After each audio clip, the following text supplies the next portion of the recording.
La semaine à Lisbonne, dans les coulisses de l'Eurovision. Aujourd'hui, nous accompagnons le duo français Madame Monsieur pour sa première répétition dans la salle de la finale. Un feuilleton de Jean-Baptiste Marteau, Jean-Marie Lequertier et Olivier Sauvert. Précédemment, défilé des candidats dimanche soir sur le tapis rouge. Lisbonne s'est mise à l'heure de l'Eurovision. À l'hôtel, dernier réglage pour le duo français.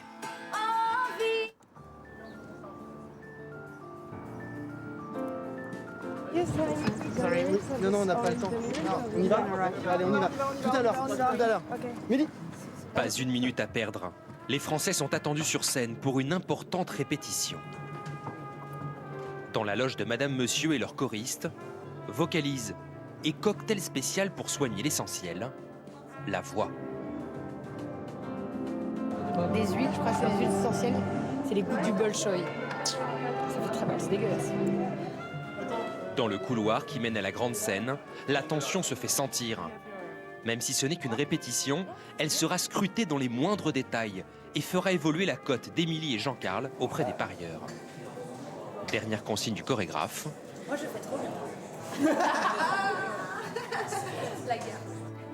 Sourire de façade, mais concentration maximale. C'est désormais à eux de jouer.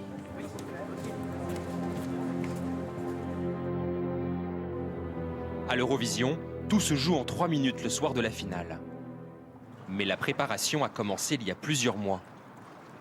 Début mars à Paris, Madame Monsieur se produisent pour la première fois sur scène depuis leur désignation pour représenter la France.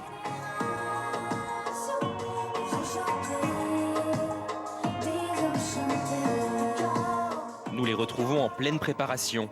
Ils s'apprêtent à rencontrer les fans qui ont voté pour eux lors de l'émission de sélection. Parmi eux, Nicolas, impatient de voir Jean-Carl et Émilie sur scène. Et bien de les découvrir vraiment en concert, parce que j'apprécie beaucoup ce que font les Mesdames Monsieur, et de voir leur performance sur scène, parce que c'est une petite préparation pour Lisbonne, hein. Donc on a hâte de voir ça.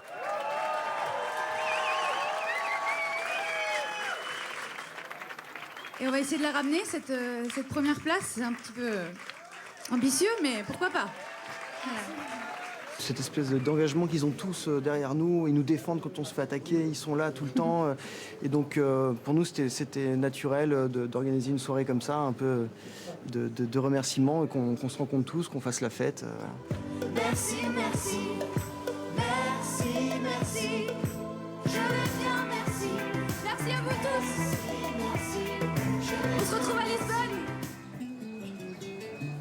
À Lisbonne, justement, tout est une question de musique, de chansons, d'artistes, mais aussi de chiffres. En voici quelques-uns. Le 1.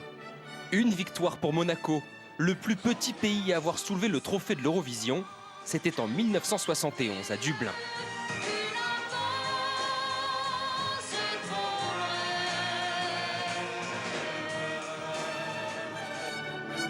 3. Un chanteur a réussi l'exploit de remporter 3 fois le concours. Il s'appelle Johnny Logan. Une fois en tant qu'auteur, 2 fois comme chanteur. Il a depuis un surnom, Mister Eurovision.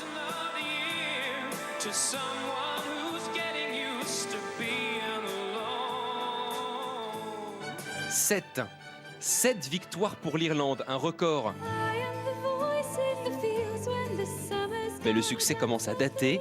La dernière fois, c'était en 1996 à Oslo. La répétition des Français débute dans 2 minutes. Nicolas, comme les autres fans, a le droit d'y assister. Oui, j'ai pas vu l'heure et je voudrais pas rater le début de cette première répétition, donc... Il en fera le compte-rendu sur le blog de son association. Au tour de Madame Monsieur d'entrer en scène. Ils ne répètent pas seulement leur voix et les déplacements. L'Eurovision, c'est avant tout une émission de télévision qui attire chaque année 200 millions de téléspectateurs dans le monde. Il y a 2 plans, le vase, il faut l'enlever là. Caméra, axe, lumière, fumée, chaque détail est scruté par le clan français. Enlève le 16, fin du 16, Ouais. ça sert à rien. Dans la salle, Nicolas n'en perd pas une miette. J'ai trouvé cette première répétition vraiment bien. On retrouve vraiment le style des Madame Monsieur, notamment dans leur tenue, dans le style qui est sublimé par Jean-Paul Gaultier. Mais la délégation française est loin d'être pleinement satisfaite du résultat. Quand on voit Jean-Carl Émilie, avec les lumières orange, ça, je trouve ça moche. De nombreux détails restent à peaufiner. L'équipe nous emmène maintenant dans une salle habituellement fermée aux médias, la salle de visionnage. C'est là que la prestation des Français va être disséquée et améliorée jusqu'à la finale de samedi. La suite de ce feuilleton, bien sûr, demain. Tiens, nous, on va terminer ce journal en chanson. Et un hommage à Morane. Dans un instant, la météo d'Anaïs Baïdemir. À 20h, Anne-Sophie Lapix. On se quitte avec Morane, donc, et sa voix incomparable. L'artiste interprète le prélude de Bach, l'un de ses plus grands succès. Bon après-midi, à demain. Par Glenn Gould, ma raison s'envole vers le port du Havre et les baraques et les cargos lourds que l'on rafistole et les torchères, les grues patraques,